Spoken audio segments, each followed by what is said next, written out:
चलिए, तो बच्चों अभी तक हमने क्या पढ़ा है? अभी तक हमने पढ़ लिया है वेक्टर एडिशन। वेक्टर एडिशन के लिए हम क्या करते हैं? Triangle rule of addition follow करते हैं।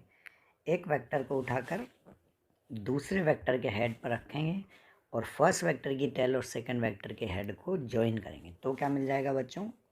जो रिजल्टेंट वेक्टर मिलेगा वो होगा सी वेक्टर।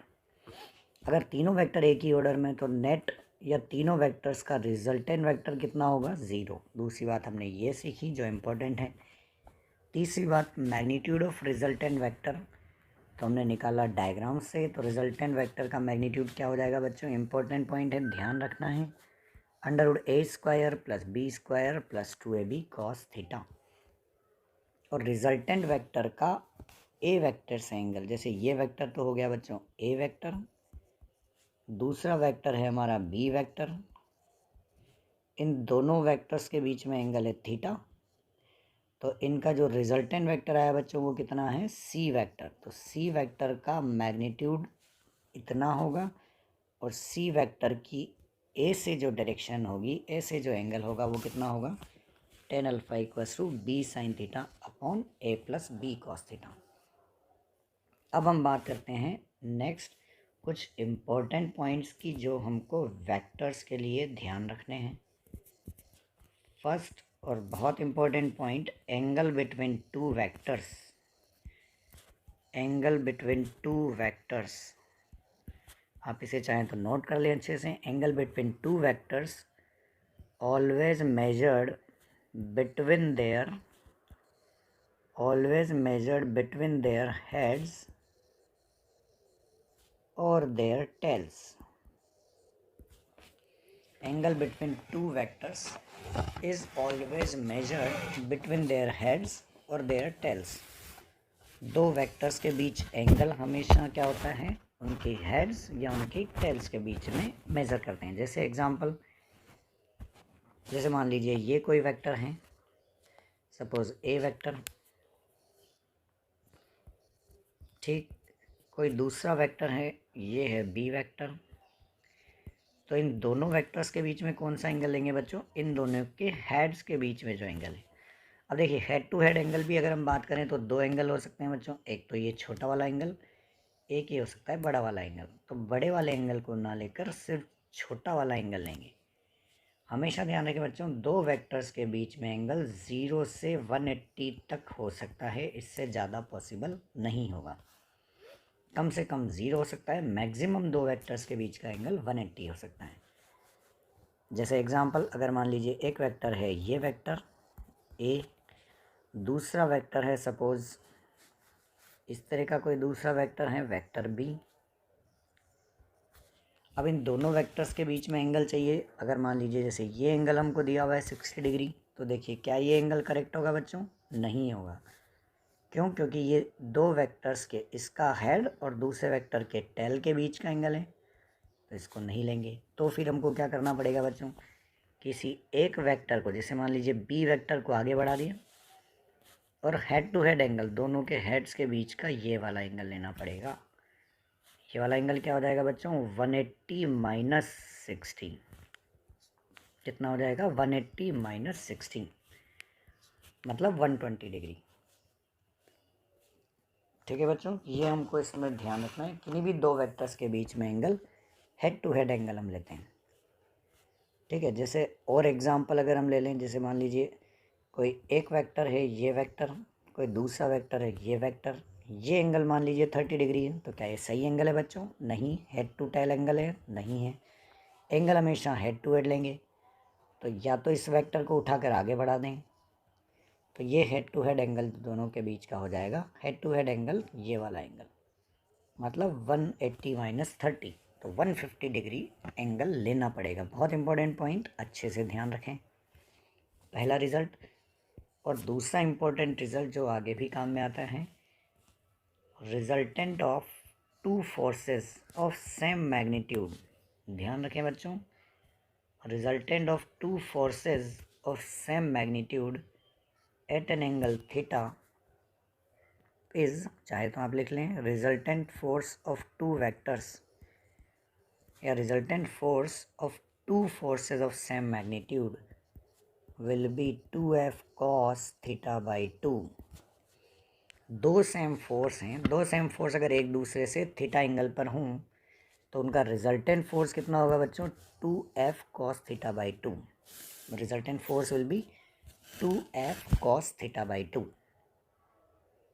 दोनों वेक्टर्स का मैग्नीट्यूड कैसा होना चाहिए बच्चों? सेम। इंपॉर्टेंट रिजल्ट है, ध्यान रखें, कई जगह यूज़ आता है। और जो रिजल्टेंट फोर्स होगा, जो रिजल्टेंट फोर्स है बच्चों, वो इन दोनों के बीच के एंगल को बाइसेक्ट भी करेगा। Resultant force will bisect angle between them, मतलब दोनों से कितना एंगल बनाएगा? Theta by 2। कैसे? बहुत सिंपल सा रिजल्ट है। हमको फोर्स भी वेक्टर क्वांटिटी है, तो रिजल्टेंट फोर्स अगर लिखें तो रिजल्टेंट फोर्स को हम कितना लिख सकते हैं बच्चों? A square plus B square plus 2ab cos theta under root. A का मैग्नीट्यूड कितना है बच्चों? एफ। बी का मैग्नीट्यूड भी कितना है? एफ। तो F square plus 2f into F cos theta, या 2f स्क्वायर कॉमन ले लें तो अंदर क्या बच जाएगा बच्चों? F square plus F square, 2f square common लिया तो यहाँ बचा 1। इधर से भी 2f स्क्वायर कॉमन लिया तो कॉस थीटा। और हम जानते हैं कॉस 2 थीटा का फॉर्मूला होता है क्या बच्चों? कॉस 2 थीटा को हम लिख सकते हैं 2 cos स्क्वायर थीटा माइनस 1। या यहाँ से अगर मैं लिखूँ 1 प्लस कॉस 2 थीटा, तो 1 प्लस कॉस 2 थीटा को कितना लिखा जा सकता है बच्चों? 2 cos स्क्वायर थीटा। उसी तरह से 1 प्लस कॉस थीटा को सिमेट्री से अगर लिखें तो 2 थीटा, तो यहाँ पर एंगल कितना हो गया? हाफ। यहाँ पर एंगल थीटा है तो यहाँ क्या हो जाएगा? 2 cos स्क्वायर थीटा बाई 2। तो अगर इसको यहाँ पुट कर दें तो क्या हो जाएगा बच्चों? 2f square 2 cos square theta by 2। 2 into 2 4, तो अंदर क्या बच जाएगा बच्चों? 4f square cos square theta by 2। और इसको अंडर रूट के बाहर ले लें तो क्या मिल जाएगा? 2f cos theta by 2। ये इन दोनों वेक्टर्स का, दोनों फोर्सेस का रिजल्टेंट फोर्स मिल जाएगा 2f cos थीटा बाई 2। ये रिजल्टेंट फोर्स है, इसलिए आपको ये डायरेक्ट ध्यान रखना है बच्चों। दो सेम फोर्स थीटा एंगल पर होंगे तो रिजल्टेंट फोर्स कितना होगा? 2f cos theta by 2। और दूसरी इंपॉर्टेंट बात, रिजल्टेंट फोर्स दोनों के बीच के एंगल को बाइसेक्ट करेगा। जैसे एग्जांपल, अगर मान लीजिए दो सेम फोर्स हैं दो सेम फोर्स F और F एक दूसरे से 60 डिग्री एंगल पर हैं, तो रिजल्टेंट फोर्स कितना हो जाएगा बच्चों? Resultant force will be 2f cos 60 by 2। cos 60 by 2 मतलब cos 30, मतलब cos 30 की वैल्यू क्या होती है बच्चों? √3 बाई 2। तो रिजल्टेंट क्या हो जाएगा? f √3। तो दो सेम फोर्स अगर 60 डिग्री एंगल पर हैं तो रिजल्टेंट फोर्स होगा कितना बच्चों? f √3। और ये रिजल्टेंट फोर्स क्या करेगा? दोनों के बीच के एंगल को इक्वली बाइसेक्ट करेगा, 30 डिग्री एंगल पर होगा। और एग्जांपल जैसे अगर हम बात करें, अगर मान लीजिए दो सेम फोर्स, ये भी हम क्वेश्चन भी करेंगे तो उसमें उसमें हम शॉर्ट ट्रिक की तरह यूज़ करेंगे बच्चों, ध्यान रखना है। जैसे मान लीजिए एक फोर्स है F, दूसरा फोर्स है ये F, और दोनों फोर्स 90 डिग्री एंगल पर हैं। तो अगर दो सेम फोर्स 90 डिग्री एंगल पर हैं तो रिजल्टेंट फोर्स आप कैलकुलेट करें बच्चों, बताएं मुझे कितना होगा? Resultant force will be 2f cos 90 by 2, मतलब 2f cos 45। cos 45 की वैल्यू क्या होती है बच्चों? 1/√2। मतलब रिजल्टेंट फोर्स क्या हो जाएगा? f√2। और रिजल्टेंट फोर्स क्या करेगा बच्चों? रिजल्टेंट फोर्स इनके बीच के एंगल को इक्वली डिवाइड करेगा, मतलब दोनों से कितने एंगल पर होगा बच्चों? 45 डिग्री पर।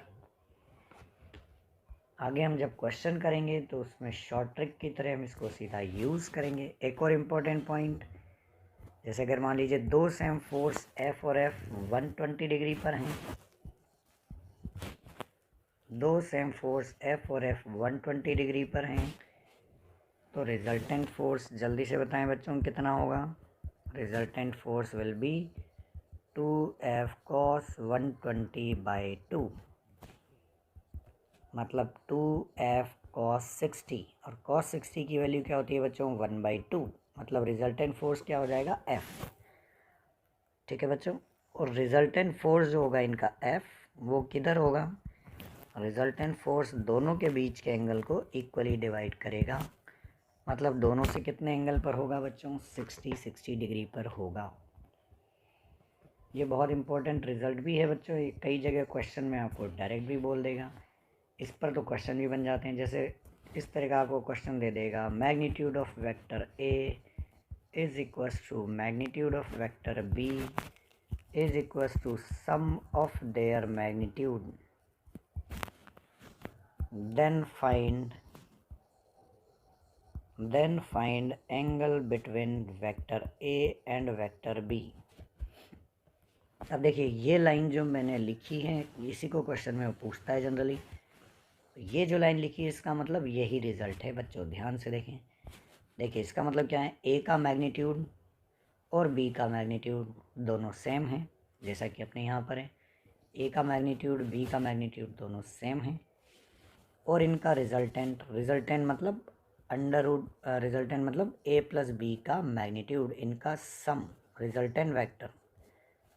तो जो रिजल्टेंट वेक्टर है वो भी इन्हीं के बराबर है, जैसा कि यहाँ पर हो रहा है, दोनों सेम फोर्स, इनका रिजल्टेंट भी इन्हीं के बराबर है F। तो दोनों वेक्टर्स के बीच में एंगल कितना होगा बच्चों, दोनों वेक्टर्स के बीच में एंगल होगा 120 डिग्री। सीधा ही आप ध्यान रखें इसको, इम्पोर्टेंट पॉइंट है। दो सेम फोर्सेस का रिजल्टेंट उन्हीं के सेम तभी आएगा जब उनके बीच में एंगल 120 डिग्री होगा। ठीक है बच्चों, ये कुछ पॉइंट हैं, कुछ इम्पोर्टेंट रिजल्ट्स हैं जो आपको ध्यान रखने हैं वेक्टर एडिशन के लिए। अब हम आते हैं बच्चों क्वेश्चन की तौर अब हम क्वेश्चन पर बढ़ते हैं। ठीक, जैसे मैं आपको क्वेश्चन लिखवाता हूँ, आप चाहे तो नोट कर लें। If two forces of magnitude 2 Newton and √2 Newton, if two forces of magnitude 2 Newton and √2 Newton are having resultant force √10 Newton, then find out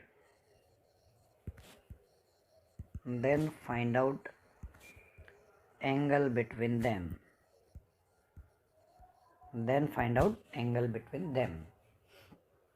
देखिए क्वेश्चन में क्या बोला है, if forces of magnitude 2 Newton and √2 Newton, दो forces हैं, एक force है 2 Newton, दूसरा फोर्स है बच्चों √2 न्यूटन।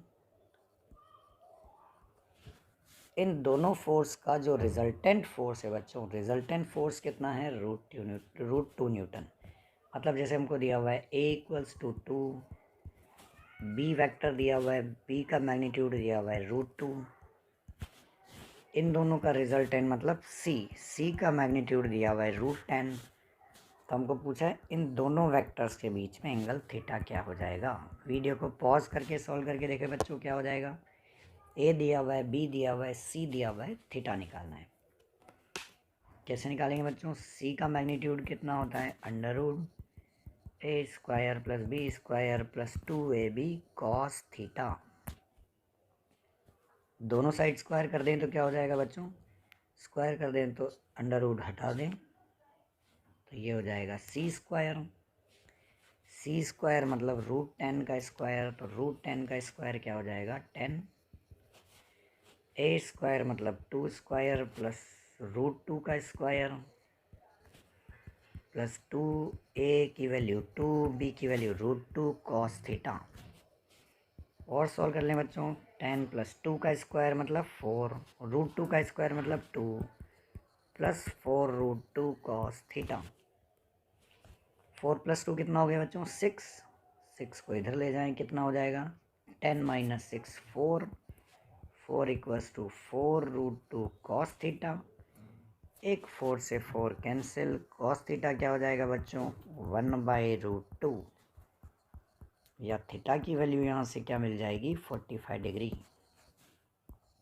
क्या आपका भी यही आंसर आया था? ज़रूर कमेंट करके बताएं बच्चों कितने लोगों का सेम आंसर आया। तो ए वेक्टर पता है, बी वेक्टर पता है, सी वेक्टर का मैग्नीट्यूड पता है, इनका रिजल्टेंट पता था, तो इनके बीच एंगल हमको कैलकुलेट करना था। चलिए अगले क्वेश्चन पर आते हैं बच्चों।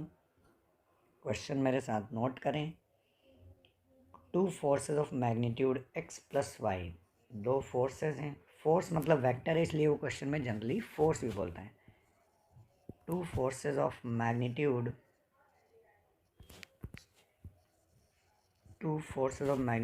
x plus y and x minus y has resultant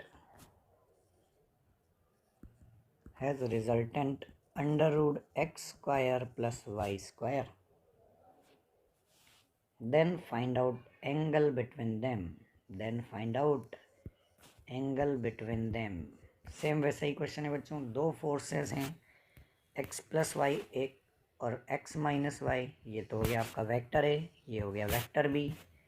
इनका रिजल्टेंट मतलब c पूछा क्या है बच्चों थीटा। वीडियो को पॉज करके जल्दी से आंसर निकाल के बताएं बच्चों। तो a square plus B square plus 2ab cos theta under root, वही दोनों साइड स्क्वायर करेंगे बच्चों, क्या मिल जाएगा सी स्क्वायर की वैल्यू पुट कर दें तो x square plus Y square, under root हटा दिया, इसका स्क्वायर, ए का स्क्वायर मतलब x plus Y square, b का स्क्वायर मतलब x minus Y square plus 2x plus y, b की value x minus y cos theta.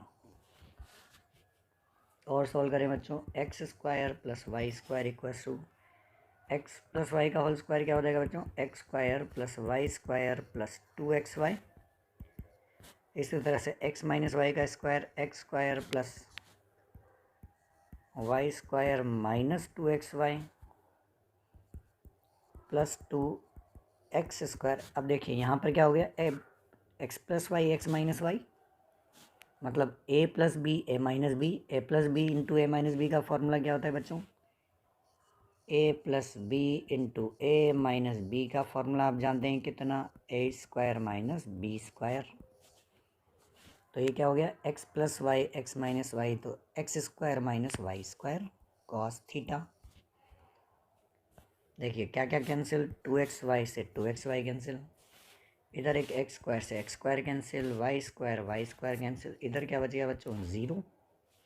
इधर देखिए क्या बचा X square plus Y square plus साथ में बचा 2x square minus Y square cos theta.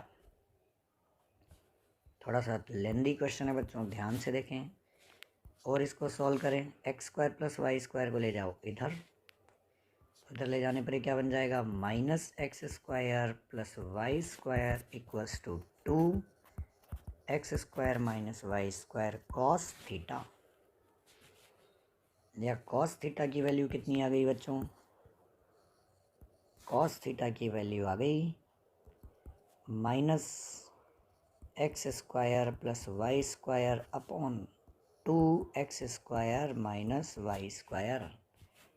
Theta की वैल्यू कितनी आ गई कॉस इनवर्स, ये पूरा माइनस में, cos inverse minus X square plus Y square upon 2x square minus Y square, ये पूरा आ जाएगा कॉस इनवर्स में।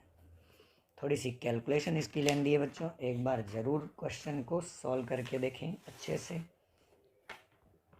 और कमेंट बॉक्स में ज़रूर बताएं बच्चों कितने लोगों का आंसर मिला। चलिए और क्वेश्चन लेते हैं हम आगे। एक और बहुत पॉपुलर क्वेश्चन जो वेक्टर्स में बनता है, if vector a plus vector b equals to vector c, ठीक, and magnitude of vector a vector b and vector c are 3, 4 and 5. Then find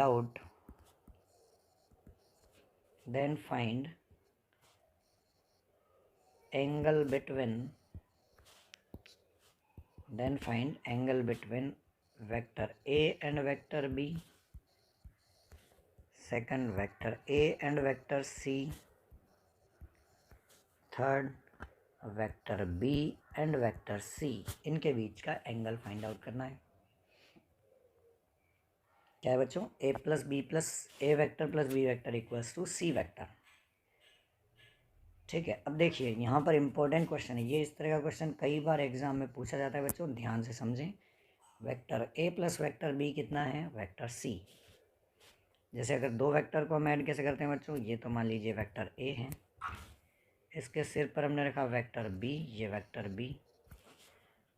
A की टेल और B के हेड को join करने पर क्या मिल जाएगा? वेक्टर C, ये C वेक्टर है। अब हमको क्या बोला है बच्चों?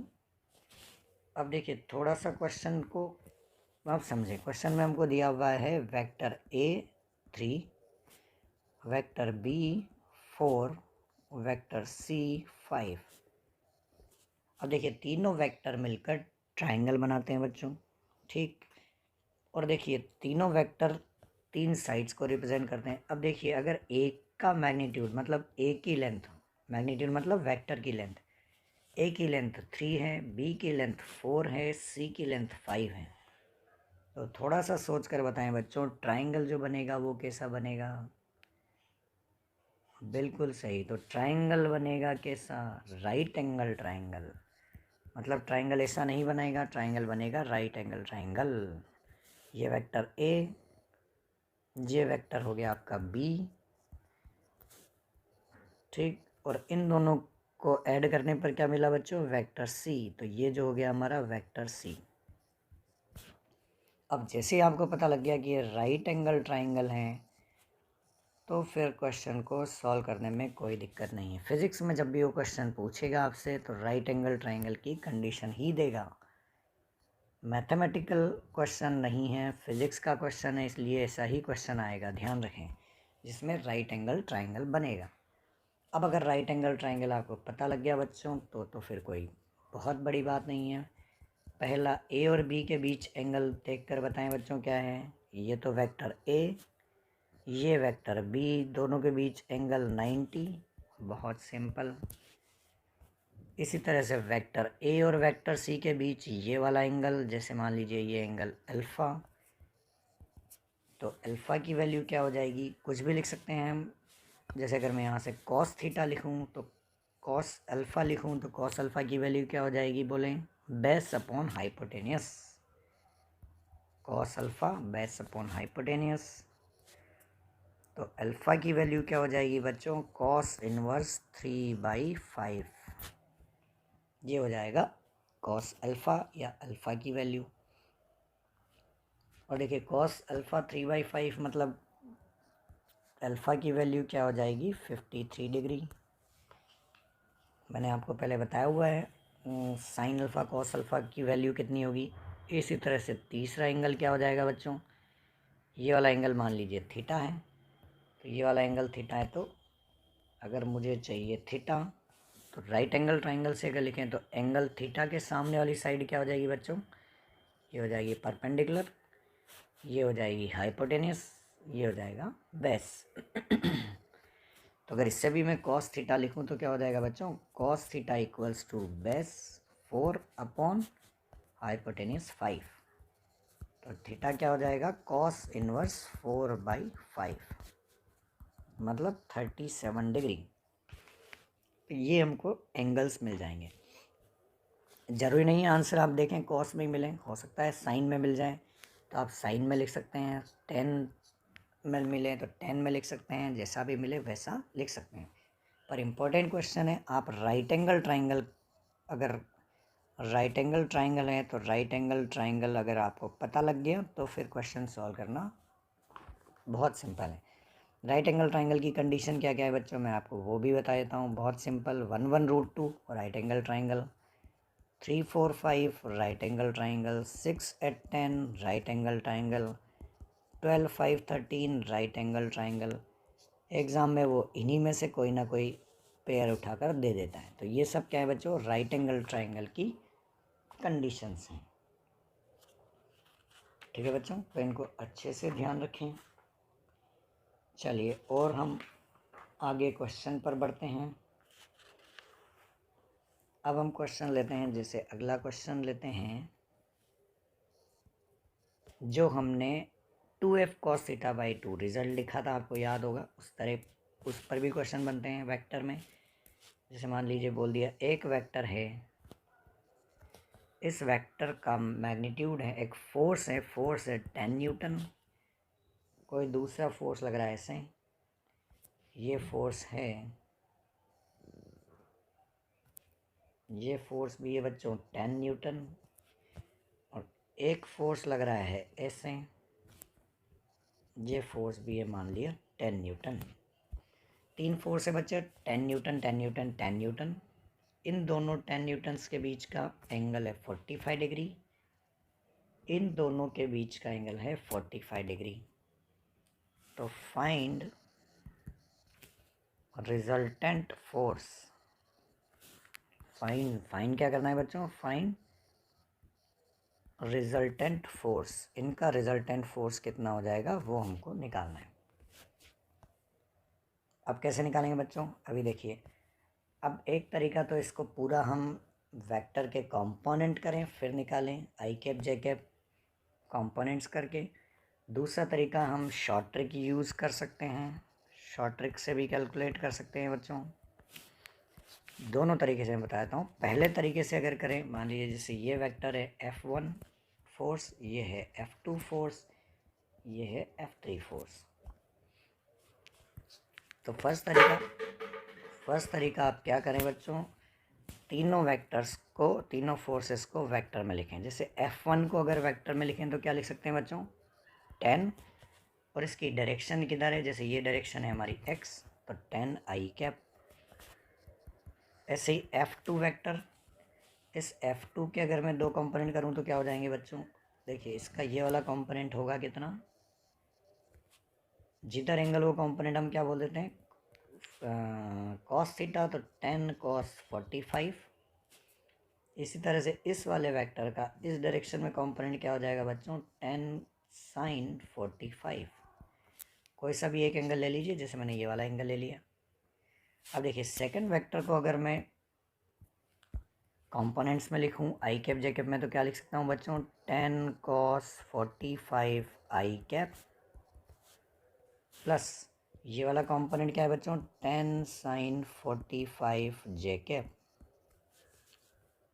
ठीक, इसी तरह से तीसरा वेक्टर ये F3 कितना है बच्चों, 10 न्यूटन की इधर y एक्सिस में, x कंपोनेंट है इसका 0, प्लस y कंपोनेंट है कितना बच्चों, 10, तो 10 किधर j में, तो 10 जे कैप। अब यहाँ से हम रिजल्टेंट फोर्स निकाल सकते हैं F1 plus F2 plus F3 calculate करके। अब देखिए ये थोड़ा लंबा चौड़ा तरीका हो गया, और एक सिंपल तरीका होना चाहिए। एग्ज़ाम में इतना लंबा क्वेश्चन अगर करेंगे तो हमको काफ़ी टाइम लगेगा। तो इस क्वेश्चन को दूसरा तरीका हम क्या कर सकते हैं, इजीली सॉल्व करने का तरीका वो कर सकते हैं हम शॉर्ट ट्रिक से।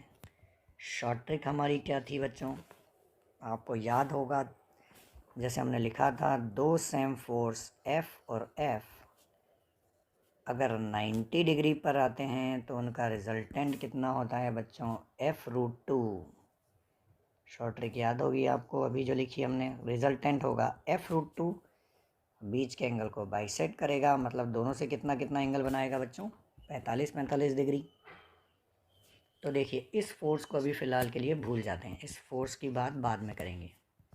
पहले इस वाले फोर्स को और इस वाले फोर्स को ले लें, तो दोनों 10 न्यूटन कितने एंगल पर है बच्चों, 90 डिग्री पर।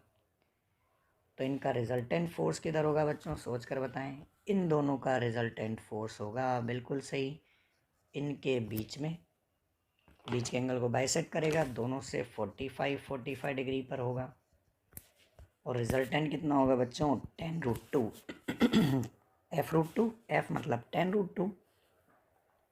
ठीक है बच्चों, अब ये तो दोनों फोर्सेस का रिजल्टेंट हो गया। अब हमारा जो अगला फोर्स था अब उसको भी ले लीजिए। तो यहाँ पर एक फोर्स पहले से ही था बच्चों, कितना, 10 न्यूटन। एक फोर्स ये हो गया 10√2 न्यूटन। दोनों फोर्स एक ही डायरेक्शन में। तो अब रिजल्टेंट फोर्स को अगर मैं लिखूं तो रिजल्टेंट फोर्स को कितना लिख सकता हूं बच्चों, 10 तो पहले वाला और 10√2 दोनों का रिजल्टेंट। 10 कॉमन ले लें तो 1 + √2 न्यूटन।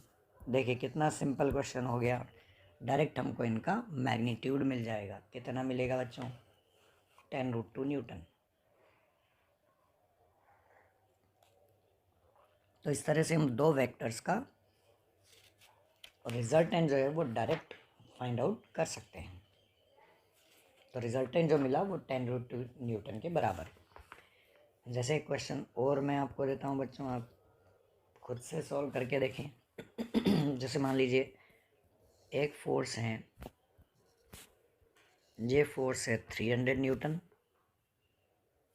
एक फोर्स है ये वाला फोर्स, ये फोर्स है 400 न्यूटन जो कि 300 से 30 डिग्री पर है। एक फोर्स और है इधर बच्चों, ये फोर्स है F, या ये फोर्स भी है 400 न्यूटन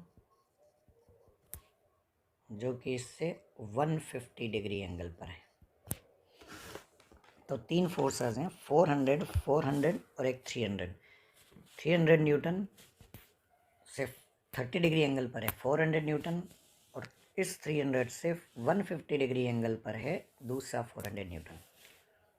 तो फाइंड रिजल्टेंट फोर्स, इनका रिजल्टेंट फोर्स फाइंड आउट करना है। अब एक तरीका तो है बच्चों क्या, आई कैप जे कैप में कॉम्पोनेंट करके हम निकाल सकते हैं, पर वो थोड़ा सा लेंदी तरीका है। अब देखिए इसकी शॉर्ट ट्रिक मैं आपको बताता हूँ। जब भी दो सेम फोर्स दिखें, दो वेक्टर दिखें सेम, तो आप शॉर्ट ट्रिक लगा सकते हैं। एक 400, एक 400, दोनों सेम फोर्स बच्चों, ठीक। ये एंगल 30 डिग्री है तो ये वाला एंगल कितना हो जाएगा बच्चों, 120 डिग्री। ये एंगल होगा 120 डिग्री।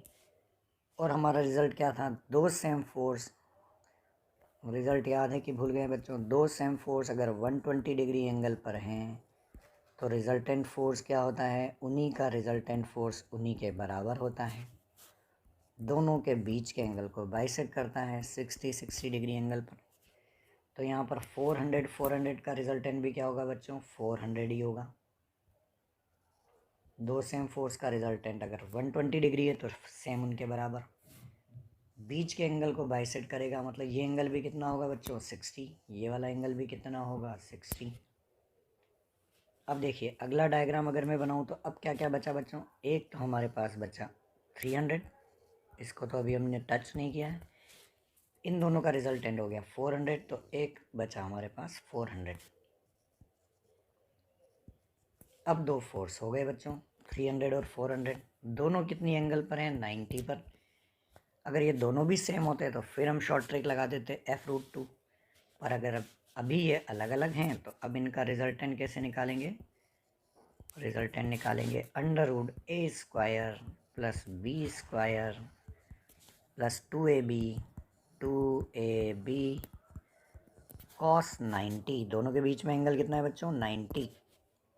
जैसे ये वेक्टर a हो गया, ये वेक्टर b हो गया, दोनों के बीच में एंगल 90। ये टर्म तो हो गई 0। तो 300 का स्क्वायर 400 का स्क्वायर, ये हो गया कितना बच्चों, 500 न्यूटन। तो रिजल्टेंट फोर्स कितना मिल जाएगा बच्चों, 500 न्यूटन। देखिए अब कितना सिंपल तरीका हो गया। तो हमको डायरेक्ट इस तरीके से हम रिजल्टेंट फोर्स फाइंड आउट कर सकते हैं। अब नेक्स्ट टॉपिक जो हम पढ़ेंगे बच्चों वो पढ़ेंगे सब्ट्रैक्शन ऑफ वेक्टर्स। तो अगले लेक्चर में हम देखेंगे सब्ट्रैक्शन ऑफ वेक्टर्स। दो वेक्टर्स को अगर सब्ट्रैक्ट करेंगे तो उनका रिजल्ट है। ठीक है बच्चों, चलिए मिलते हैं नेक्स्ट वीडियो में। Thank you.